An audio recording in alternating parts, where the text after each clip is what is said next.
She's on a plane, and she is on her way home. Still detained, though, in Russia tonight, American Paul Whelan, a former Marine who has been held on espionage charges since 2018.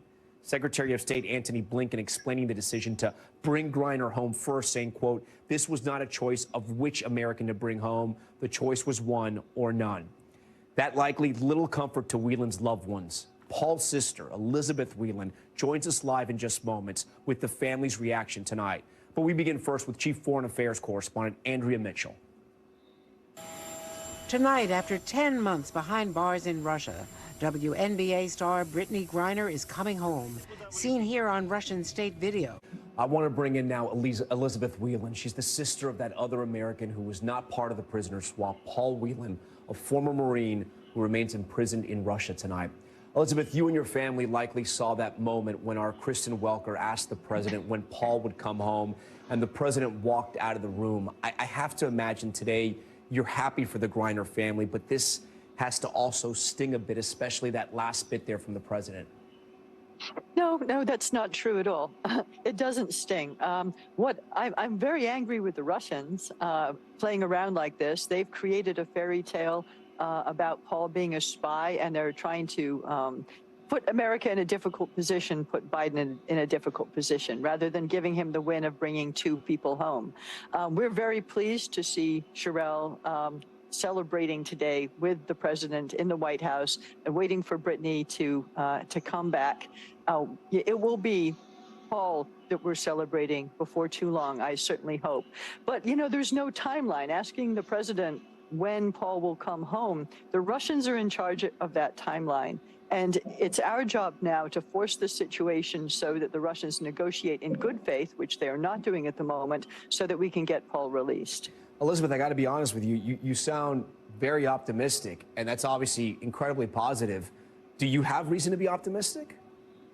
Well, not in terms of any factual information that's been laid before me that makes me think Paul's coming home very soon. But what I do know is that there are countless people throughout all levels of government who have been working to try to get Paul released for months, for years, but definitely in recent time that effort has just built. I believe that there's a high level of commitment, and I don't think the administration is any happier with being messed around by Russia than the Whelan family is. So you sound positive, you sound optimistic. Your brother did not sound that way from prison. He sounded dejected, and he sounds confused. Do you have any idea how he's doing tonight? I think he's perhaps more resilient than you're reading into that message. He's very courageous. But of course, anybody stuck in that situation is going to wonder what the heck comes next. And of course, he's not getting, he doesn't have the play-by-play that we have, the interactions with the U.S. government to understand how things have been unfolding over months.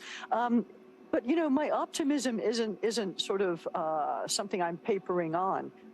A situation has happened, and we have to deal with it. One person came home, one person did not. We can only look to the future and make plans to try to force the situation forward so that the Russians don't have the opportunity to have this drag out, and so that we can get Paul back. If you could talk to your brother tonight, what would you tell him?